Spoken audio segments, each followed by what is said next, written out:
the prime concern on her mind today is probably her libido, so we're even. The telephone rang. It startled him for a moment, and he turned sharply toward Teddy, thinking the sudden ringing would awaken her, and then remembering that his wife was a deaf-mute, immune to little civilized annoyances like the telephone. "I'm coming," he said to the persistent clamor. He swung his long legs over the side of the bed.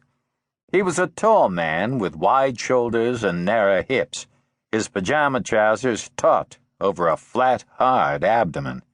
Bare-chested and barefoot, he walked to the phone in nonchalant athletic ease, lifted the receiver, and hoped the call was not from the precinct.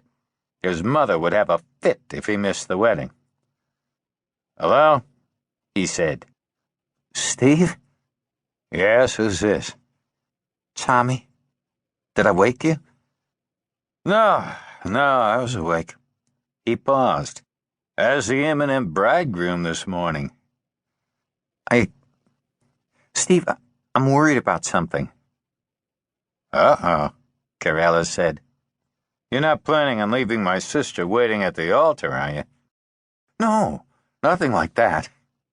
Steve, could you come over here?" "Before we go to the church, you mean?"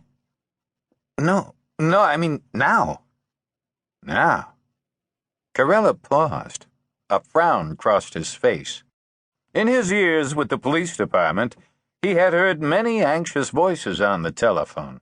He had attributed the tone of Tommy's voice to the normal pre-conjugal jitters at first, but he sensed now that this was something more. "What is this?" he asked.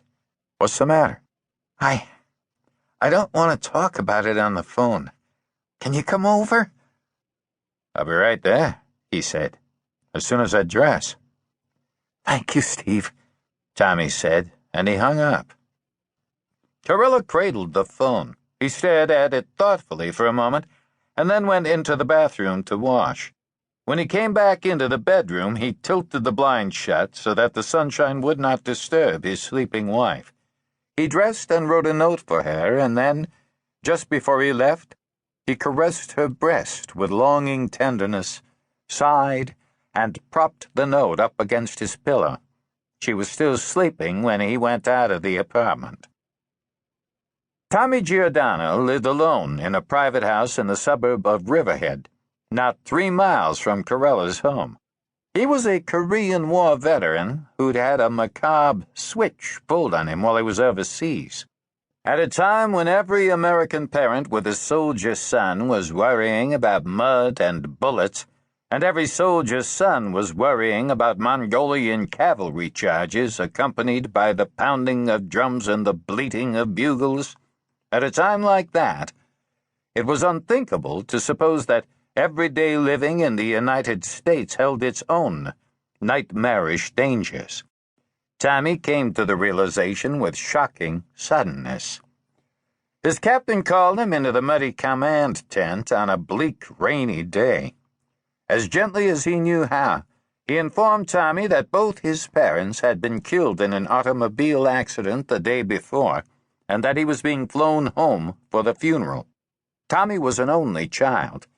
He went home to watch them lower 2 people he had loved into the receptive earth, and then the army flew him back to Korea again. He was despondent and uncommunicative throughout the remainder of the war. When he was finally discharged, he went back to the house he had inherited from his parents.